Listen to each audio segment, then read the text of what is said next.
बोलिए श्री वृंदावन बिहारी लाल की जय। प्रिय मित्रों, आप सभी को पावन रक्षाबंधन पर्व की अनेकों शुभकामनाएं व मंगल आशीष। मित्रों, इस बार रक्षाबंधन का पावन पर्व पूर्णिमा और भद्रा के विचार से थोड़ा सा संशय में है। सभी लोग संशय और भय में हैं कि रक्षाबंधन पावन पर्व का यह पवित्र त्योहार 11 अगस्त को मनाएं या 12 अगस्त 2022 मनाएं। आइए हम लोग इस बात पर थोड़ी सी चर्चा कर लेते हैं कि कब और कैसे मनाएं रक्षाबंधन। तो सर्वप्रथम बात करते हैं पूर्णिमा की। पूर्णिमा तिथि 9:38 के पश्चात आई है। यहीं से बात को और कारण को आप समझना प्रारंभ कर दें। मतलब दिन में 9:38 पर या जहां जहां जैसा जैसा सूर्योदय होता है उसके अनुसार कुछ मिनट इधर उधर हो सकते हैं, तो उसके अनुसार पूर्णिमा तिथि उदया तिथि नहीं कहलाएगी और हम लोग उदया तिथि को ही ग्राह्य करते हैं। उदया तिथि में ही सभी शुभ कार्य करते हैं, एक कारण। दूसरा कारण, श्रीमती भद्रा देवी। ये श्रीमती भद्रा देवी हैं कौन? ये भगवान भुवन भास्कर सूर्य नारायण की पुत्री और शनिदेव भगवान की यह कन्या है, छाया की बेटी हैं। सूर्यदेव भगवान की यह पुत्री हैं और शनिदेव की बहन है। यह उत्पन्न होते ही संपूर्ण संसार को खाने लगी। तब ब्रह्मा जी ने इनको आश्वस्त किया, शांत किया इनके क्रोध को और कहा कि तुमको 12 राशियों में हम निवास देंगे और तीनों लोकों में तुम्हारा निवास स्थान होगा। लेकिन जब जब आपका संक्रमण काल होगा उस काल में जो भी शुभ कार्य करेंगे वह सब आपके भोजन होंगे। तो यह भद्रा का भोजन काल है, इसमें शुभ कार्य नहीं करना चाहिए। और ऐसा विद्वानों का मत भी है कि भद्रा में पवित्र बंधन कर्म नहीं किया जाता, चाहे वह विवाह बंधन हो और चाहे वह रक्षा बंधन। अब चलते हैं कुछ विद्वानों के उस मत के पास जो उनका अपना मत है और वह माननीय भी है और योग्य भी है। मुहूर्त चिंतामणि ग्रंथ के शुभाशुभ प्रकरण 1 के 45वें श्लोक में भद्रा के निवास के बारे में बतलाया गया। कुंभ कर्क द्वयो मंत्रे स्वर्गे बजे त्रात ये लिखे स्त्री धनुर जुकरस क्रेधो भद्रा तत्रैव तत्फल। अर्थात जब चंद्रमा कुंभ मीन कर्क सिंह राशि का हो तो भद्रा का निवास मृत्यु लोक में होता है। मेष वृषभ मिथुन और वृश्चिक राशि का चंद्रमा हो तो भद्रा का निवास स्वर्ग लोक में होता है। कन्या तुला धनु और मकर का चंद्रमा हो तो भद्रा का निवास तुला धनु नागे अर्थात पाताल लोक में होता है।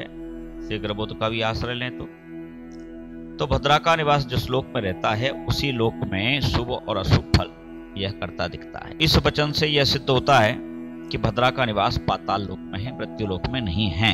तो इसके अनुसार जो अनेकों विद्वानों का मत है वह यह है कि दिन में 11 अगस्त 2022 को यह पावन पर्व मध्याह्न में मनाया जा सकता है।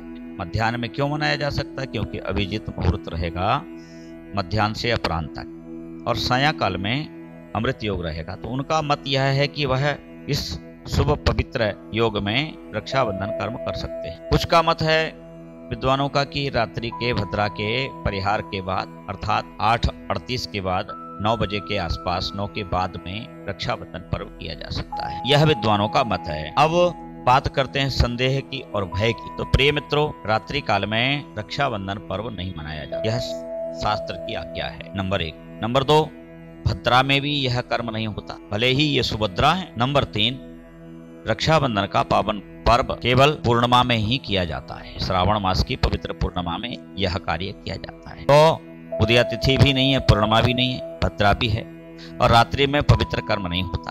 तब क्या करें?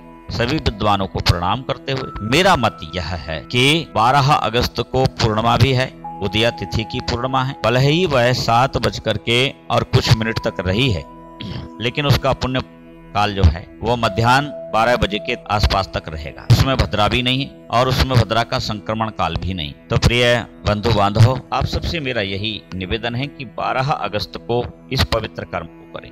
रक्षाबंधन कर्म 12 अगस्त को ही करें, ऐसा मैं नहीं कहता, किंतु 12 अगस्त को करने से आपको पूर्णिमा भी मिल रही है, आपको भद्रा का भय भी नहीं है, आपको रात्रि काल भी नहीं लग रहा है, तीनों ही दोष निर्दोष दिखाई देते हैं। इसलिए 12 अगस्त को रक्षाबंधन का यह पावन पर्व मनावे। कैसे मनावे? सर्वप्रथम ब्रह्म मुहूर्त में उठकर के स्नान ध्यान आदि से निवृत्त होकर अपना नित्य कर्म करें। तत्पश्चात एक थाल सजावें। थाल में त्रिवली रक्षा सूत्र लें। अपने हाथ का बना हुआ हो तो और अति उत्तम बात है, जिसमें 3 बलि हों, क्योंकि यह त्रिबली ही है। राजा बलि भगवान वामन को 3 वचन दिए थे और उन्हीं 3 वचनों में स्वयं प्रभु स्वयं बंध गए और उसी त्रिबल का आश्रय हम लेते हैं। हम भी जब कहीं किसी भी चीज का अगर ध्यान करें तो हम 3 चीजों से बंधे हैं। मणिबंध में बंधने वाला रक्षा सूत्र 3 चीजों से परिवेष्टित होता है। इनमें 3 नाड़ियों का समाधान होता है। इन 3 नाड़ियों से अनेक रोग का शमन होता है। इसलिए रक्षाबंधन का यह पावन पर्व मणिबंध पर किया जाता है।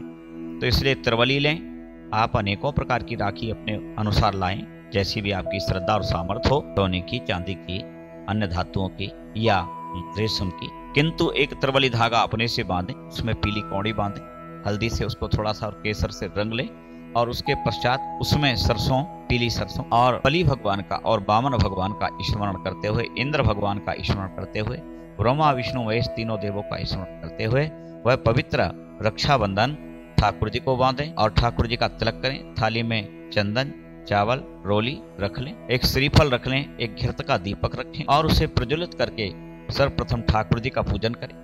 ठाकुर जी को पोशाक यदि है तो वह पहनाएं और भगवान को तिलक करें सुंदर सा। इसके पश्चात फल, मिठाई और श्रीफल से तो भगवान को भेंट करें और इसी प्रकार अपने भाई को चौक पूर करके पटा एक रखकर उस पर कपड़ा बिछा करके उस पटे पर भाई को बिठाएं और बिठा करके उसका तिलक करें चंदन से, फिर रोली से और फिर चावल लगाएं और भाई की दीर्घ आयु की कामना करते हुए उसको रक्षाबंधन करें। रक्षाबंधन करते समय भी ब्रह्मा विष्णु महेश और राजा बलि और वामन भगवान का पुण्य स्मरण करें और प्रार्थना करें कि जिस प्रकार बलि आज भी अपने सुकर्मों के कारण प्रख्यात हैं, इसी प्रकार मेरा भाई भी सभी प्रकार से धर्मनिष्ठ हो, राष्ट्रनिष्ठ हो, परिवारनिष्ठ हो, कुटुंबनिष्ठ हो, देशनिष्ठ हो और समाजनिष्ठ हो। ऐसी भगवान से कामना करें। जैसे वामन भगवान ने अनेक प्रकार के धन, यौवन, लक्ष्मी, ऐश्वर्य, आयु बलि को दी थी और बलि ने भगवान को दिया था, ऐसे ही मेरा भाई भी स्वयं भी प्राप्त करे और समाज के हित में भी देता रहे। इसके बाद भाई की आरती उतारें दीपक से, श्रीफल और वस्त्र या अन्य भेंट जो भी हो वह भाई को दें। भाई अपनी बहनों को उपहार दे और उपहार प्राप्त करने के बाद सभी बहनें अपने भाइयों से एक उपहार जरूर मांगे कि हे भाई, आप अपने से जो होने वाली आपकी कोई पत्नी है या जो पत्नी है या जिनसे आपका रिश्ता चल रहा है शादी होने के लिए, विवाह होने के लिए, उन्हें छोड़ करके समाज की समस्त बहनों को, समस्त नारियों को, जैसे मुझ में आपकी श्रद्धा है, मुझ में पवित्र भाव है, ऐसे ही पवित्र भाव आप समाज की समस्त बहनों में देखेंगे और उनकी रक्षा करेंगे। ऐसा मुझे वचन दो। यह वचन दक्षिणा के रूप में अपने भाइयों से अवश्य लें। सभी बहनों से मेरा निवेदन है, आपको रक्षाबंधन की बहुत ढेर सारी शुभकामनाएं। आप सभी भाई बहनों के जीवन मंगलमय हो, राष्ट्र की समृद्धि हो। सभी को जय जय श्री सीताराम।